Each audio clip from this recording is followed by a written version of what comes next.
As you can already tell, I'm flipping through a lot of pages in my National Geographic magazine collection.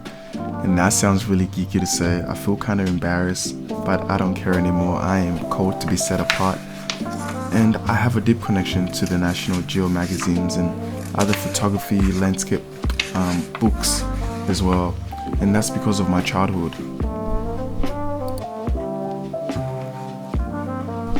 When I was a child, I grew up in a refugee camp, and there wasn't much to do in a refugee camp.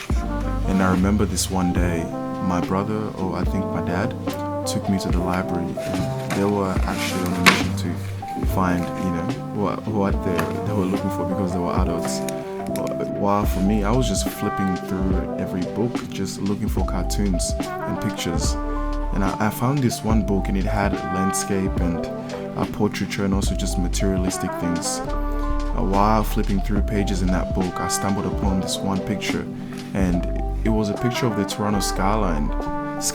And I remember being so mind blown because I grew up in a refugee camp, and when you're in that situation, everything else looks like heaven. And I was just like, God, why am I in this situation? And other people get to live, that good life, and I'm struggling here. Like, I want that, I want that. I want to be there. And now I'm here. I'm in the West, and that passion's still there. The feelings that I had from looking at that photo is still there. And today is gonna be one of those days that I feed that passion. And I'm bringing my friend Brody to join me, and we're gonna take some good photos. Brody's gonna leave for like 3 months, and I haven't seen him in like 2 months, I think. Yeah, my birthday.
So, I don't know if you can tell, Brody's not in the video.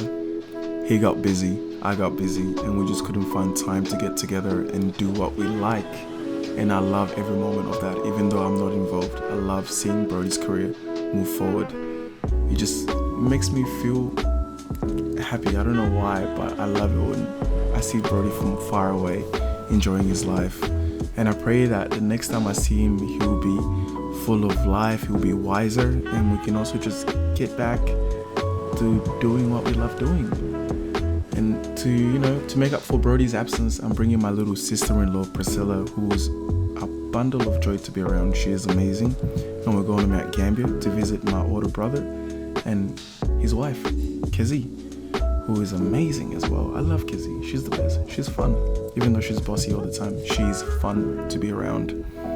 And yeah, I lived in Mount Gambier for like 2 years, so I'm excited to get back there. My childhood place, very nostalgic whenever Mount Gambier gets brought up. So yeah, enjoy the photos. It's gonna be a journey.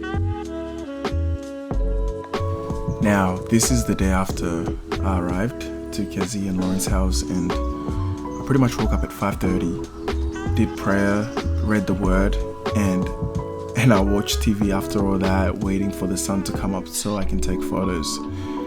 And yeah, it was worth it. It was a beautiful morning.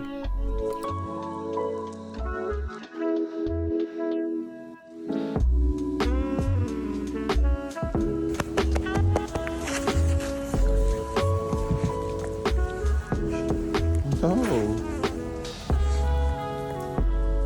Hello, buddy. Hello, buddy.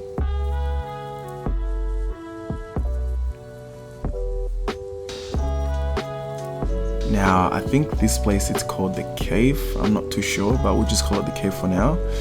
We went there, it looked nice, but it's one of those locations that looks nice, but as soon as you get out a camera and you try to photograph it, it gets difficult.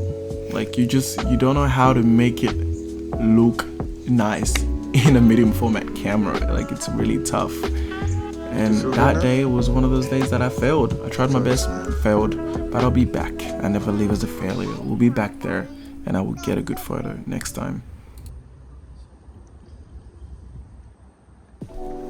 This is the primary school I went to when I first arrived in Australia, and I remember it being so big.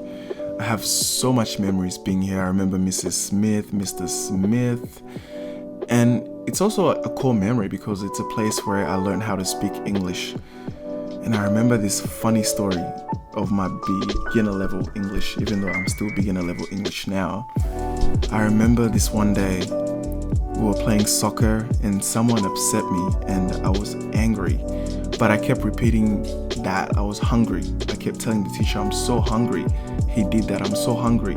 That happened, and everyone else was so confused, like, why don't you just go eat, bro? But I kept thinking that hungry and angry meant the same thing, and everyone started laughing, and I was like, dude, why are you laughing? I'm so hungry right now. And someone said angry, like, do you mean angry? And I was like, oh, my bad. And I'll never forget that. I'll never forget that.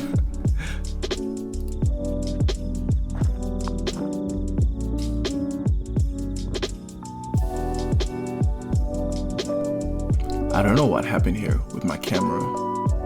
Like, what is this? But I still love the photo though. Like, there is something like destructive about the photo that I still love. There's still a little bit of peace behind whatever the covering that's in front of the photo. And the pictures of the cows as well, I love them too. They're a little bit underexposed, but that's what it looked like on the day too. So like, I'm not faking it, I just love it. But I still felt like something was wrong that day, so I made sure to come back the next day and finish the job.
Oh, no, that's too far.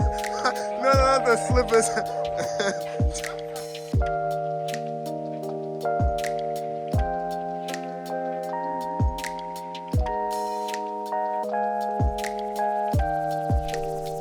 And now this is the last part of the video, the part where I say bye.